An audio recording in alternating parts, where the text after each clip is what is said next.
So this was a presentation in San Diego. We had some great discussion there, talked about what some other districts are doing. I'm happy to answer any questions or pause this. You know, if you have a question, feel free to just raise your hand and I'm happy to stop and do my best to answer it. So our goal today is to talk about the annual report. And what is your goal? Is it an annual report or is it a state of the district? They're very similar, but they can be different depending on if you're a school district or if you're a county office of education. And I think the same thing could be said for your audience. Who are you truly aiming at? As I mentioned earlier, our format has certainly evolved. We started with one 8-page book more than a decade ago, and now we typically print a 20-page report that also has an interactive online element accompanied by a live event where we invite people into our professional development center, and then we have some kind of student performance to help engage them along with some videos. So I know it sounds like a lot. It is. It's a lot of work, but it's extremely valuable sharing with your community all the great work you're doing and educating them. And my goal, and this is what I tell a lot of people, is that my goal for everyone that comes to that event is that they walk away having learned something new about their public schools.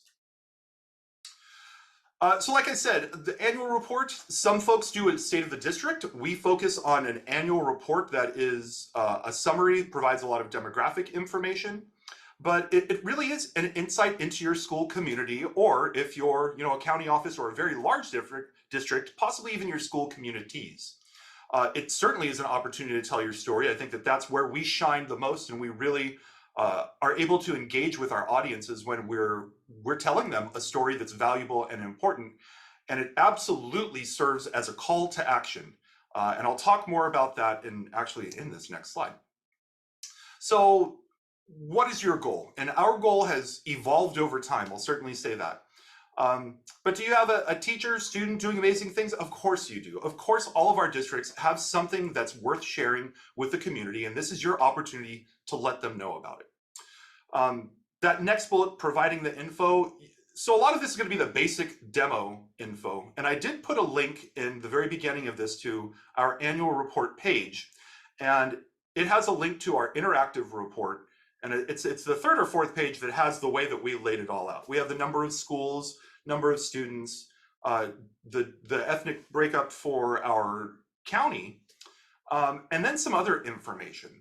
For example, did you know that Merced County is nearly 2,000 square miles and grossed more than $3.7 billion in agriculture in 2021? No, I mean, people just learned something about our county, our community. It seems like that might not be appropriate for an annual report, but I'm trying to paint with a broad brush and set the stage for here's what our community looks like. So we always do that toward the beginning of the book, and then we dive into the deeper level of what specifically we're covering in this report. We always have some kind of feature, and spoiler alert, our next one is going to focus on how our county office serves small school districts. So that's an incredibly important thing for us to do in this part of California. So the reputation management, so important now, and during the pandemic, we got hit pretty hard. And I think there's some other COEs that feel the same way, that our county superintendent of schools closed all the schools. We did this and we just had these big sweeping changes when in fact, you all know that's not exactly what happened, and that our county superintendent did not have the capability to change that, midstream. So we're still working on that, and I feel like we've done a pretty good job of getting our reputation back into a great place. But I'll show you another slide here in a bit that kind of outlays how we do this in an annual report, and we truly describe what a COE does. But do you have, this is a great opportunity for you to plant a seed for your a future initiative or other needs. For example, do you have an upcoming bond measure? Is there some kind of initiative that you want to front load with your community, give them information in a very friendly space, and truly do that before you dive into the campaigns? And then finally, this should always be a call to action.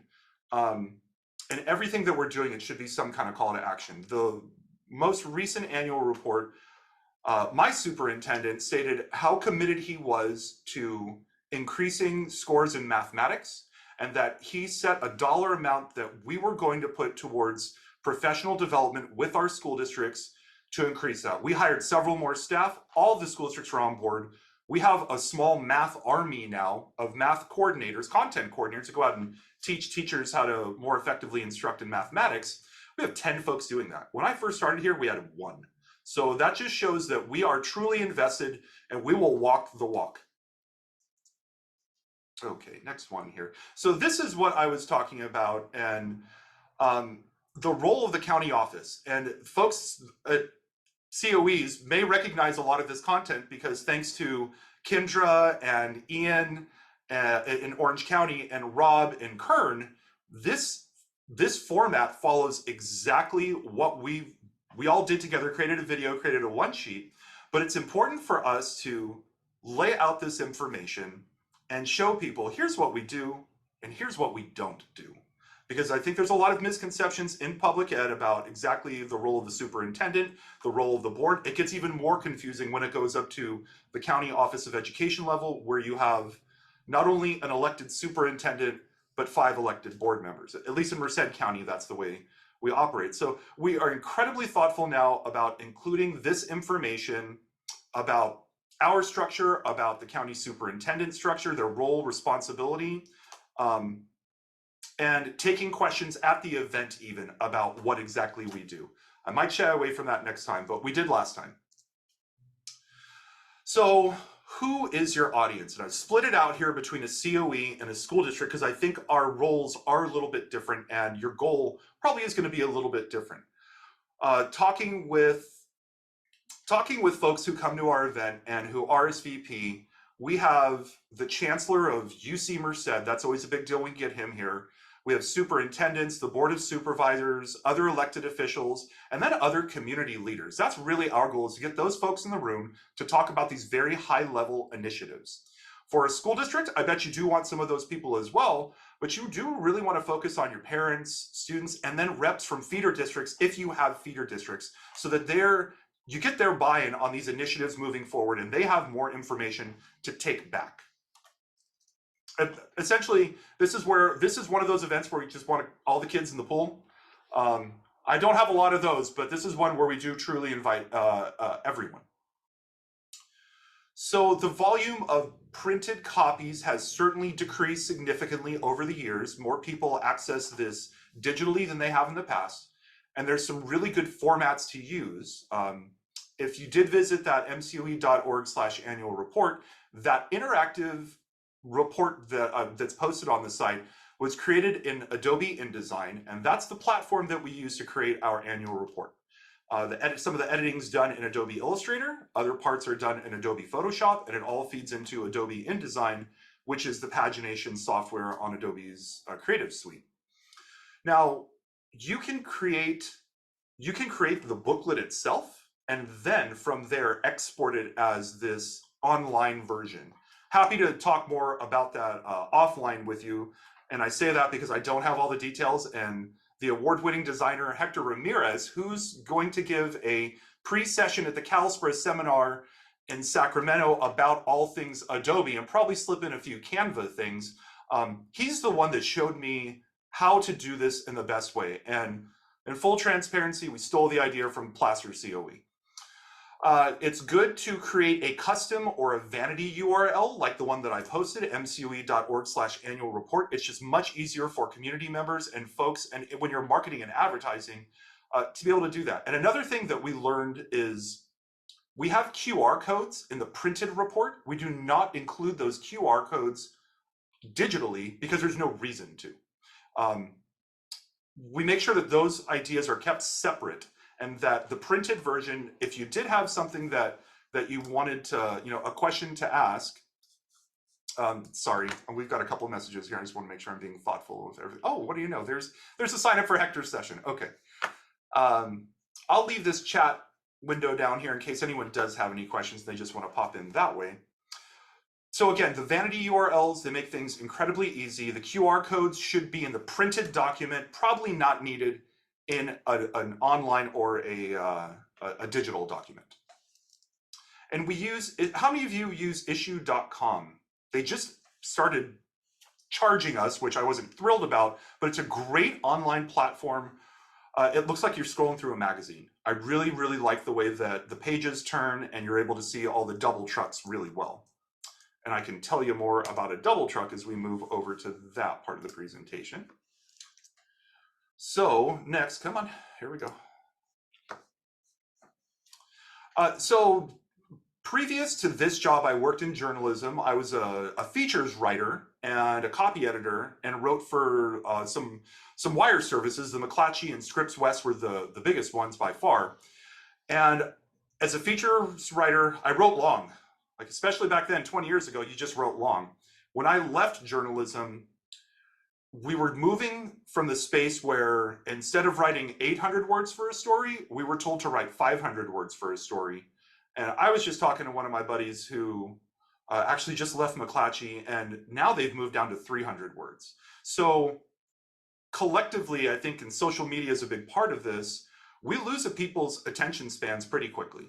And we really need to be thoughtful of writing concise copy blocks that have info boxes, and they create more entry points. And when I say that, an entry point, I'm going to back up a little bit here. So on this slide, we have quite a few entry points here. What's the first things that you're looking at here? Well, probably this big question mark in this little area. And I know from my previous experience in page design that folks are going to look at headlines. They're going to look at infographics or photos, actual pictures. And then they're going to look at photo captions, the text that is next to a photo. Those are the three things our eyes are naturally drawn to when we're looking at some kind of design on a page. So utilize and capitalize on those ideas. And we do a pretty good job of that in most. We always have that in the back of our mind when we're designing anything, really, that we need to make sure that we create enough entry points that are interesting for people. And so, like I said, let's see here. A lot of this is, and as I mentioned, we have brief overviews of some kind of feature story. This past year, we focused on our continuous improvement team, improvement science, and how we are out, Merced COE content coordinators are out in school districts working with teachers in their classrooms to model the way, as opposed to a previous model of sit and get, right? We used to just bring everyone here and say, sit down for 3 hours and I'm going to talk to you. Well, now we're going into the classroom. We're working with them. Our content coordinators are showing them, here's how you teach, and or here's how you more effectively teach. And then they're asked to display that for the content coordinators. And it's all based on contracts. So, that's part of the very real business aspect of our LEAs. So with all that being said, we created videos that showcase this, and we also created 4 pages in the middle of the annual report that focused on a variety of different aspects of continuous improvement and improvement science. And I'll tell you what, when those folks, a lot of the people left that event, our in-person event earlier this year, they learned more about that we actually do this.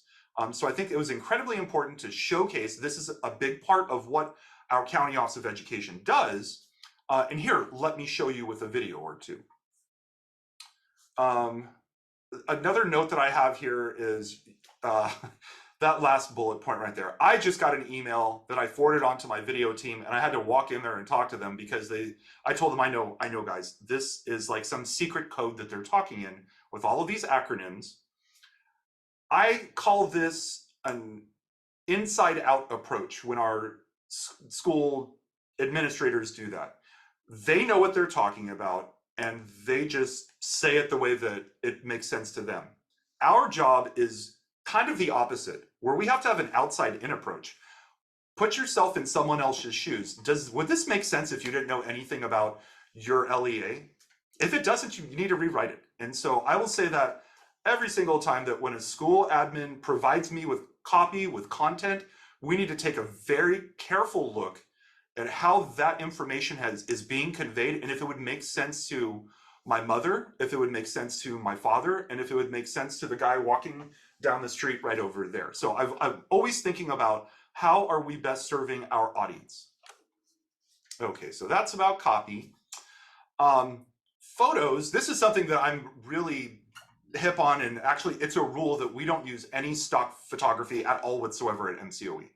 I understand that not everyone has those resources, but if you can, it's great to showcase your students and your community instead of those stock photos. So that's something that I think is incredibly important. Another one is to use, and actually last night we had a graduation for a program that we collaborate with our local probation department on to help formerly incarcerated adults gain job skills and get a job. And we have not photographed that event in 3 or 4 years. So we captured fresh art for it. We got fresh photos and we got fresh video. We're going to include that in our annual report, even though that doesn't have to do directly with small school districts. Like I said, that's the feature in the middle of the book.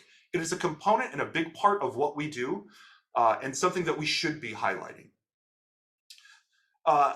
Another thing is you don't want to date anything. Don't go around when you're creating your annual report and take a bunch of pictures during Christmas.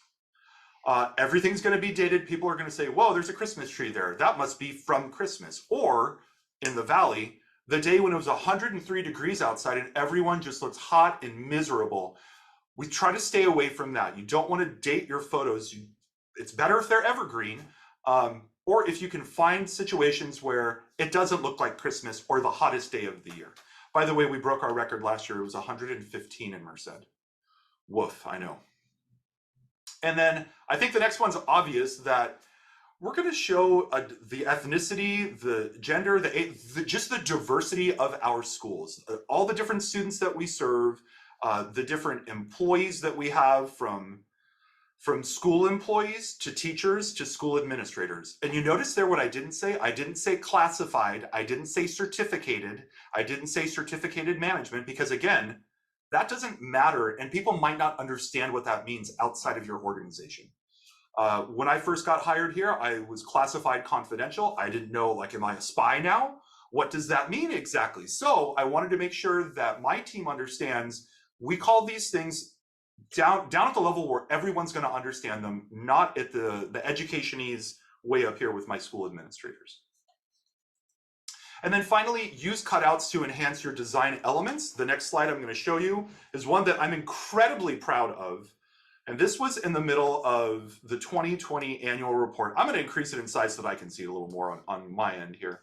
But this was just a nice illustration of what we did throughout the whole pandemic. And you can see up here, I'm so glad that I took this picture when I did, because we were all scrambling. This was this was probably March 16th of 2020, right around there. I see several heads shaking, because if you were down with us in Orange County, March 12th through 14th of 2020, we were the last conference standing.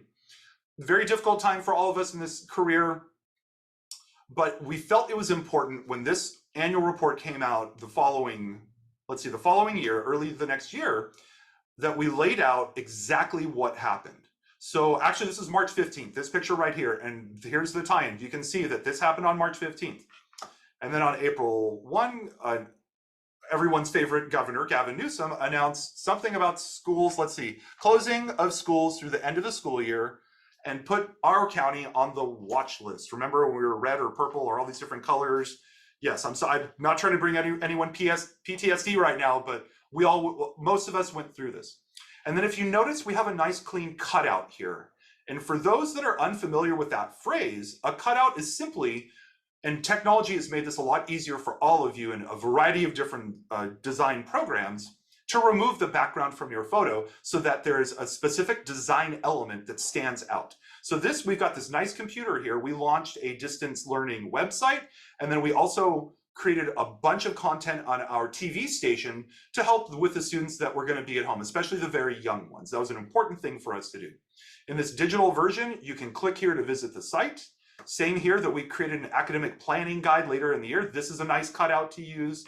Another guide, and then again, Gavin Newsom, even just the top of his head being cut out here creates an element of texture on your page from a design perspective that's more appealing. That creates another entry point for people who are viewing the page. So I was incredibly proud of this design. And this was my boss's idea. Dr. Tejan said, hey, we should have some kind of a map that lays out how everything went over the past year. And was very happy that I've got some great visual designers who came up with this specific design. Okay, so moving on here. What's up next? So the event itself. I will have to say that I don't recommend a band, and I put that here because earlier this year when we had our annual education report, we had a middle school band come, and I said, this sounds great. Maybe a jazz quintet or something like that. No, we had 32 students. It was stuffing these poor kids in there. The director was scrambling. It was just it was a very difficult event to manage from just the people perspective of moving those kids in and out of there. Everything ended up working out, but that's something that I would not recommend is a band. What I do recommend is visual and performing arts. Student speakers are okay, but a piece from like an upcoming theatrical production will help better inform your school community that, hey, we've got a play coming up, right? And show people it's entertaining. All right, we got the word out there. I already have secured from one of the Merced Union High School District, one of our best local performing arts instructors, Amber Kirby. She's worked with makeup designers from Marvel one of the guys who helped make Baby Yoda. I think that's a pretty big deal, or that's Disney. And then the one who did Drax for Guardians of the Galaxy, she brought him to her school to help do a production of An American Werewolf in London. It was phenomenal. So she's doing Hairspray next year, early next year, and we're going to get 2 distinct pieces from that play on our stage at the beginning of our event. What a fun way to incorporate students into your event and have them shine. And not only that, but promote your upcoming event and hopefully get a larger attendance.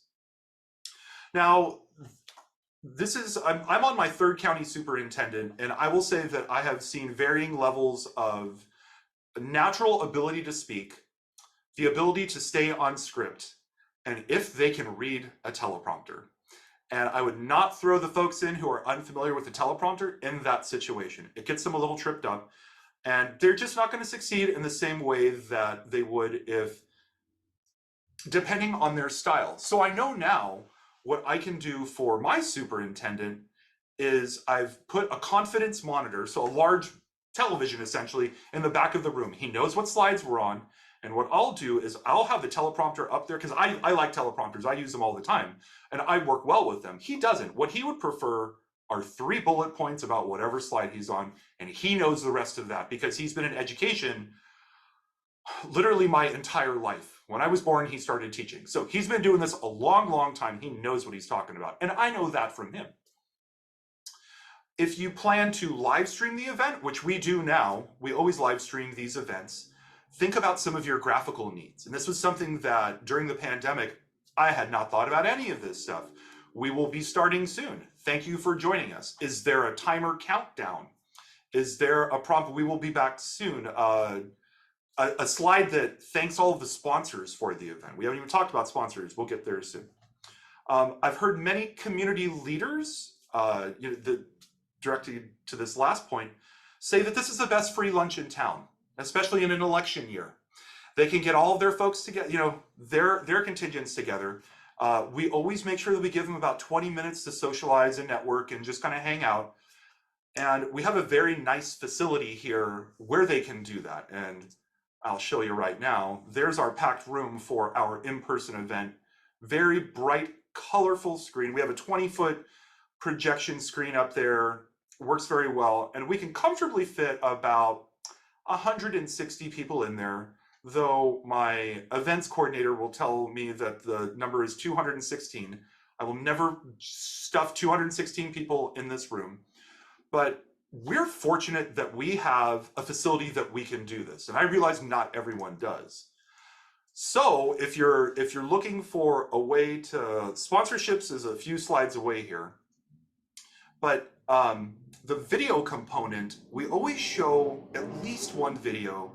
And something that I've noticed at other events that I've been to is these videos can drag on forever. I have been to an event where they played a 15-minute video in the middle of their event, and I thought, oh my gosh, this poor person's fallen asleep. That one is probably on the 2nd chapter of their audiobook. people will lose interest in your event if your video is too long. So we typically create 2 videos, and what I'm thinking right now for our small school district, um, our small school district aspect of the report is I've kind of compartmentalized this in 2 areas. And one of them is the pedagogy part of how we help small school districts, credentialing services, substitutes, some of our after school programs. And then the other side is more of the logistical, making sure the lights are on at their schools, their internet is on, we're overseeing their budgets. And we're going to create 2 videos kind of based on those ideas. At least that's what I'm thinking right now. We'll see as I dive a little further into it if that all makes sense. And that's another thing that I would say is as you create some of this content, and those of you who were journalists will understand that once you start to interview someone or start to peel back some of the layers, you might have a course correction, and that's fine. It's okay to have a course correction. You just have to make sure that everything you're doing is accurate, important, and on point. Something that I think is incredibly important now is during those videos showcasing not only the interviews and the interviewees, but B-roll. And if you're unfamiliar with that, it's basically the idea of whatever the person is talking about during their interview, capturing video of it so that you have video of them in their classroom doing stuff, of our content coordinators coaching teachers. And then drone footage as well. I now have 2 certified drone operators at MCOE. It's incredibly important to have. I've actually been able to contract out this work to some of our districts, and we have phenomenal drone footage of all of the high schools in the Merced Union High School District. They'll come up a few more times, I think, because they're huge players in our community, one of the largest school districts in our county as well. So we do have a question here. Who was the audience for the event? The goal for public schools, and so there was a slide about this earlier, and I'll just pop back on there real quickly. This is kind of the way I envision it for a COE or a district. And it depends on your goal. If your goal is development or fundraising, then you definitely want to have some of those potential people in the room and invite them. I think for a COE, we always have our county supervisors. As I mentioned earlier, the chancellor of UC Merced, if I can get him in the room and get him, he stayed the whole entire time, which I was incredibly proud of that I was able to get him here because he's notorious for having to leave. It's a very busy job, I get it. Our other community partners, other elected leaders, and then our superintendents for our school districts. I want them in the room to hear our message, especially our small school districts for the next one, that we're here to support you, and here are all the things we do for you in case you forgot. Because some of them tend to forget those things as they move on. So I think I answered that question. Happy to expand on it more though. But back to the videos. The other incredibly important part for a video of this magnitude, I'll say, is putting on your video, your producer hat, where you ensure that these folks are prepped, that they have everything that they need to be successful. You have professional lighting, you have professional video. I have 2 links to videos in that first in the URL that I posted, mcoe.org/annual report. So you can watch those later and how we go about interviewing the folks. We make sure that they're at their school sites in a classroom or some kind of educational setting. They've tried to put us in literally a glorified broom closet, and I tell them, no, I will not film here. This is going to make you look bad. We need to be somewhere like a library, a computer lab, or an engaging classroom. So I think those are all incredibly important. And then talking about sponsorships, like I said, I realize that not everyone has the capacity or the ability to, you don't have your own downtown professional development center like I do. So bringing on some of your local sponsors could really help make this a budget neutral event. And that's something that we love to say. It makes the curmudgeons at my event, there's one attorney in town that always comes and always has a complaint about something, about how we're spending our money, about how we're doing this, about how we're doing that. So thank you, Cyril, for always keeping me on my toes. But it is great to be able to tell attendees that this is a budget neutral event thanks to our sponsors. someone that, and you'll notice on that the URL that I sent, we list all of our sponsors in our report. We list them all on the website. We talk about them at the event. They have tables at the event. They can give out swag in bags beforehand. So people know that our local credit unions and Stifel, the municipal finance company, who has been with us since the very beginning, sponsor this event. And we have certainly created these long-term relationships with those organizations. And I get Bruce Kearns, who is very high up the food chain at Stifel, to come down from his San Francisco office for this event every year. So yeah, I kind of ran through all of this, and I know that we still have quite a bit of time, but Yeah, I'd love to answer. can you talk a little bit about the tie-in with the report versus the event? And are you going through the report during the event? Are you expanding upon stories? How are you tying those two things together? And do you have a goal for the in-person event, a fundraising, collecting new, contacts? What are your goals for the in-person? Yeah, no, those are great questions. So to answer you directly, yes, we do actually mimic the report and go through it. I'm going to pull up my slide deck from the annual report just to show you how we lay that part of it out. Let me get these. There we go. And then I will do a presenter window here. Presenter view. Okay, now I'm going to share my screen again and just do that. Let me make sure I got the right one here. Okay, so share this screen. Sorry.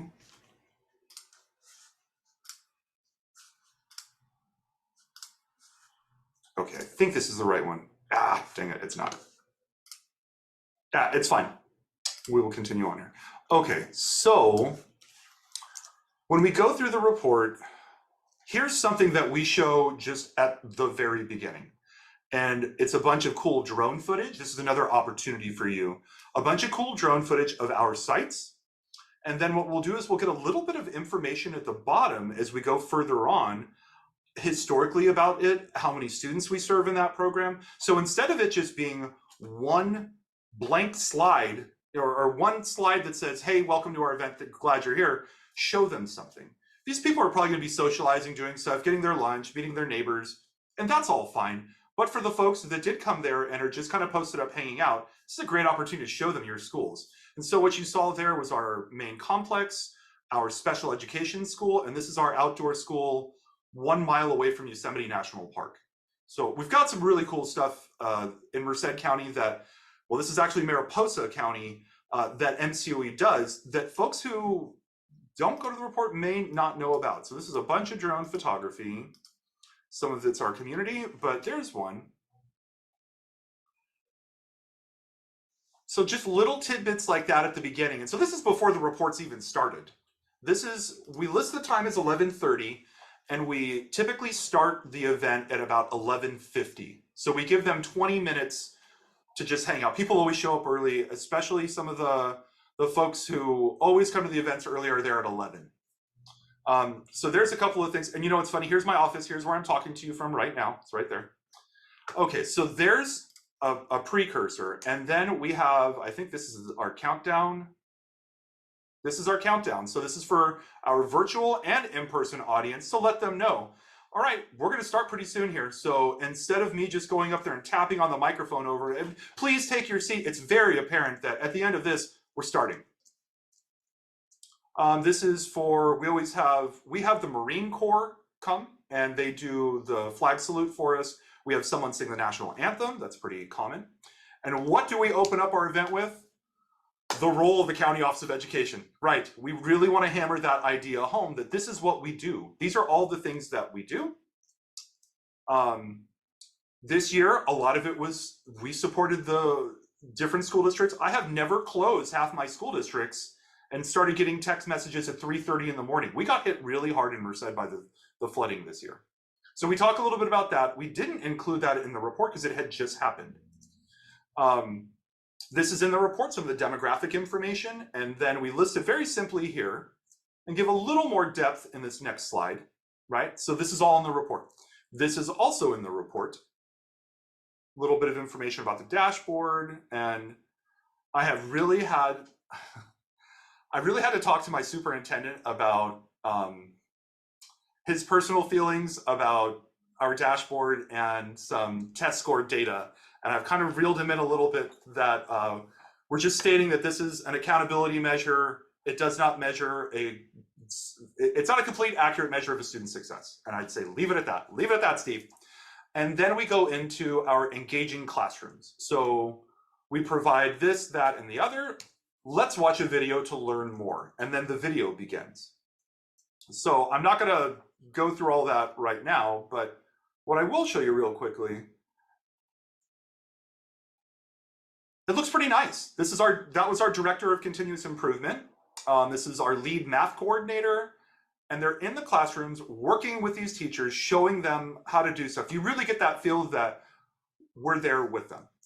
Okay, but I'm not, like I said, there's two videos, they're both on the website. So we talk a little bit more about the continuous improvement, what exactly that coaching and modeling is.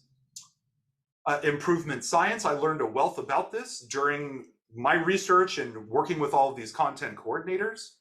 And then we kind of move away from that. And we certainly talk about the impact of COVID-19 in the book. We talk about professional development overall, how many days we've been in classrooms, how many grants have supported this work, how many content, and I think that 17 content coordinators is now like 25. We have so many more. About how we support the whole child, and then it goes into the next video. Like I said, that this also focuses on continuous improvement. And then we go into the back half of the report. So Jessica, directly to your point that these are all points that are in our annual report. And Dr. Tejan, when he's up there, this is his time to speak to the entire audience, calls out specific pages. And you can learn more about visual performing arts on page 14 and so on and so forth, that we expanded transitional kindergarten, that we are truly, we have seen so much growth in the job training and employment placement. Our outdoor school at Camp Green Meadows, Virginia Smith Trust, which I can't wait to talk to people about at the conference. We're annexing land out by the UC that we're going to develop through a trust that our board manages. And it's wildly complicated, but very exciting. And then some of our partnerships. We always leave off on something. So this was the new big thing, that we purchased a building in coordination with our county behavioral health and recovery services to help with social emotional learning, and that it would be a one-stop shop for all families to come on in. So leave things on a high note. And, Nathan, I had a question. It's Dina. yeah. I've got a question. Mhm. This is really great, everything that you're sharing. And I'm curious what your process is in terms of deciding what topics, what subjects you're going to highlight. Is this a recommendation that you make to Dr. Tejan, or do you have a conversation about it and then move forward? What's your process? Yeah, great question. It's usually him that tells me, and I'll tell you what, it's right after the annual report. He says, all right, next year, here's what we're doing. So he kind of nudges me and says that there was one situation where I told him, this is probably not something we should focus on. And as a trusted counsel to him, he said, you know what, you're right. Let's flip the script here and focus on something else. So generally this comes directly from the superintendent. And again, as the elected superintendent, he's got a lot of power and a lot of say on what we do and don't do. He does take counsel really well, and we've got him planned out for the next couple of years here on what we will very likely focus on overall. When it comes to the video, and the internal, what's going to go on each page, he gives us a lot of leeway, and we present something to him usually about 2 months before the report on, here's our general outline, here's a general design, here's how we plan to lay it out, and here's a lot of the data that we've already collected. From there, we make some decisions on yes, no, and again, this is about 2 months before the event itself. We make some decisions on what path forward we're going to take, and from there, my team just runs with it, and we go, and some of the footage we already have, but we do set up some interviews. Like I have an interview next week out at one of our smallest school districts that has less than 100 students. So talk about smalls, less than 100 kids, and they have our Assets After School program. and they contract with us for 3 different areas of content coordination. I know this will be a great interview. I just have to prep her. So yeah, it usually comes as a directive from the top on here's what we're going to focus on this year. And then we kind of pick up some of the different areas that I just know from being here so long and from our different community partners that we're going to highlight in the book from the previous year. And what we've done is we've gone back and forth, kind of like on the CalSPRA Awards, where it was a calendar year and then a fiscal year and a calendar year. I think we're focusing on the calendar years for now anyway, because the annual report is at the end. It's actually at the beginning of February 8th. And I'm happy to send that information out. It'll be a live stream, so I invite everyone to watch that once we have all of the event or invite stuff created. Nathan, can you talk kind of time of day? You mentioned food. Is it snacks? Are you giving people a full meal? Do they have to pay to attend? Kind of those details. Excellent question. Yeah. So we have a lunch event. I know some organizations have breakfast events. Ours is a lunch event, and our downstairs area is set up where it's almost a big circle, and you can walk around through the kitchen area, take your box lunch, and then go to your seat. So we're not creating all this traffic around the room. We provide the lunch. It's at no cost. And the reason we're able to do that is because we have all the sponsorship. Luckily we have this downtown professional development center. We also have a cafe around the corner that serves as a training ground for students with disabilities, adult students with disabilities. So they prepare our lunches, they deliver our lunches, they're here for most of the event. So we're showing the community that we're operating these programs, and here they are in action right now. So folks get either a sandwich or a salad.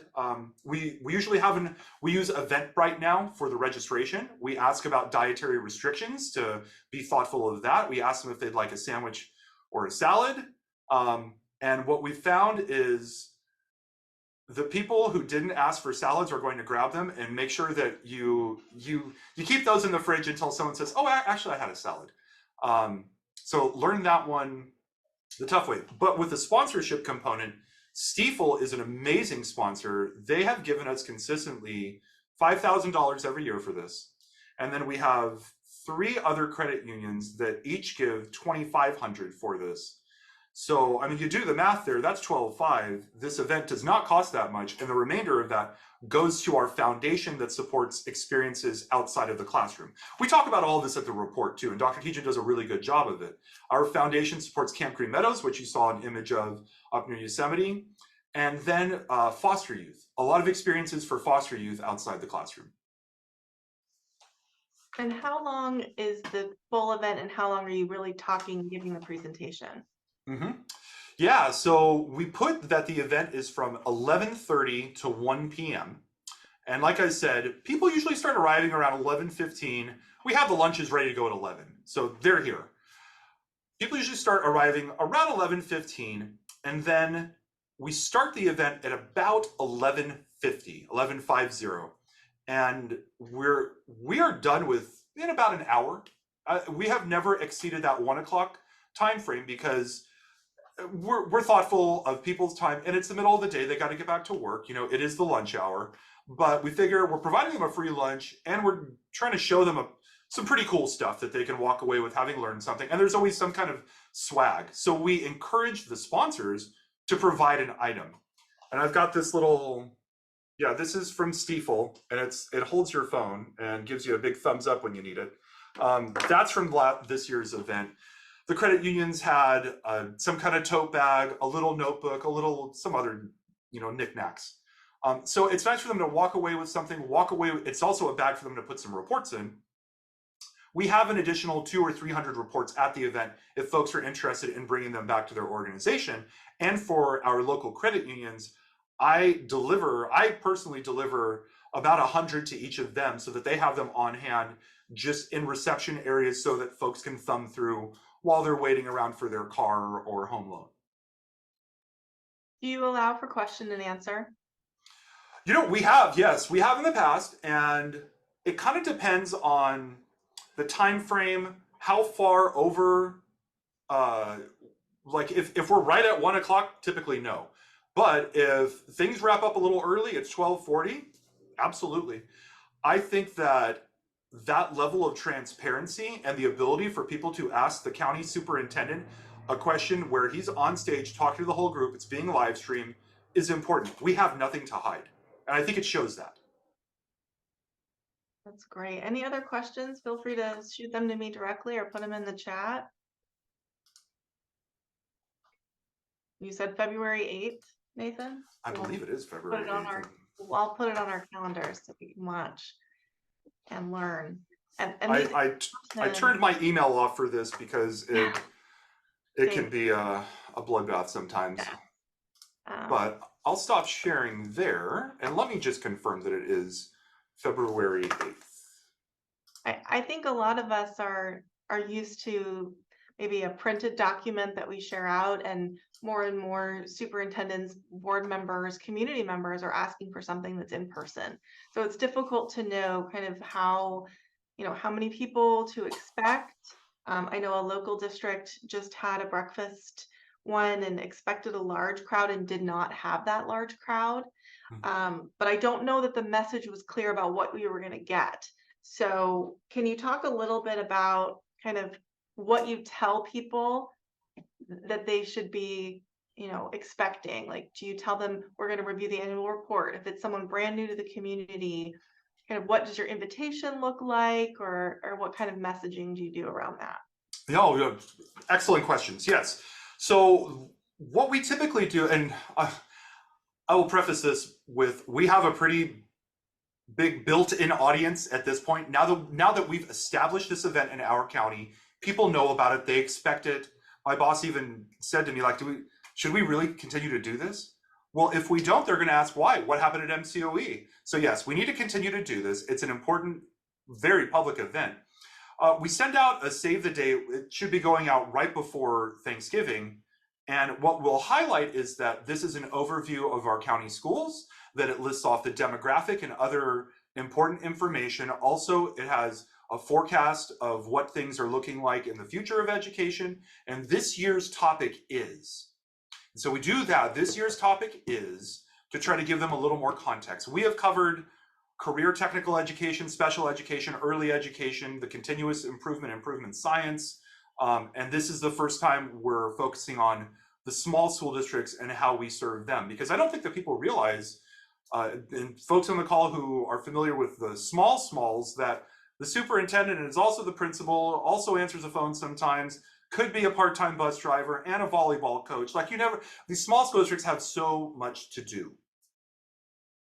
But yeah, so one thing that is incredibly important, and can't sing Hector's praises enough, is that from the save the date to the official invitation to the slide deck, report, and videos, we're on brand the whole time. It is one consistent theme, so that when people see it, they recognize, oh, okay, that's MCOE's annual report. Okay. So we're always on brand, on brand with that. And as far as the audience that we have, we've built up quite I call it our external newsletter list, and it's kind of a catch-all for all the elected folks, all the superintendents, other people who have just signed up for our newsletter, but also our Arts Council, our Boosters Club, our local Playhouse, the Food Bank, the NAACP, the Boys and Girls Club, all of those organizations. So we make sure that they're all aware and on board, and you know what? We usually get them, all of them, at our event. So it's been very successful in the past to get all of the, what I call kind of the community and the thought leaders in town. Nathan, I had another question. So as you know, with school districts and with COEs, we cannot highlight every single one of our programs and departments in an annual report, because then it would be 30 pages long and no one would open it. How do you mitigate hurty feelings when a certain program, like your curriculum and instruction department, isn't included in the annual report? We didn't include you in the annual report. I'll tell you what, you're going to be in there next year for sure. I mean, I like it. We do a general overview, and it's toward the end of the book, on what the different programs, what our different departments do. But you're right, that is a very difficult one, especially at a very large county office of education. We have 1,300 employees that operate dozens of programs, so I'm never going to be able to include all of them. 30 pages, more like 60 pages if we really included everything. And that's why it was important for us to be at this event last night, to make sure that we do highlight at least something in the realm of job training for adults who are incarcerated or on probation. We have a few programs that do that. And what we can do is we can write a very concise copy block about this idea and that we do it. And here are the names of the programs. Pictured here is the Phoenix Project. So that way you're able to include them. Is it to the level that they want? Nah, maybe not. But realistically, we're not going to make everyone happy. I'm looking around I'm looking at everyone here, and we all know that. We all know that we're not going to make everyone happy. We can do our best though. And if there is someone who's truly complaining about that, let them know, okay, we'll definitely take a look at next year. And we can get you in there. I have had to mitigate the hurty feelings a few times. Thank you for that. That was great. All right, any other questions? If not, I want to say thank you so much to Nathan.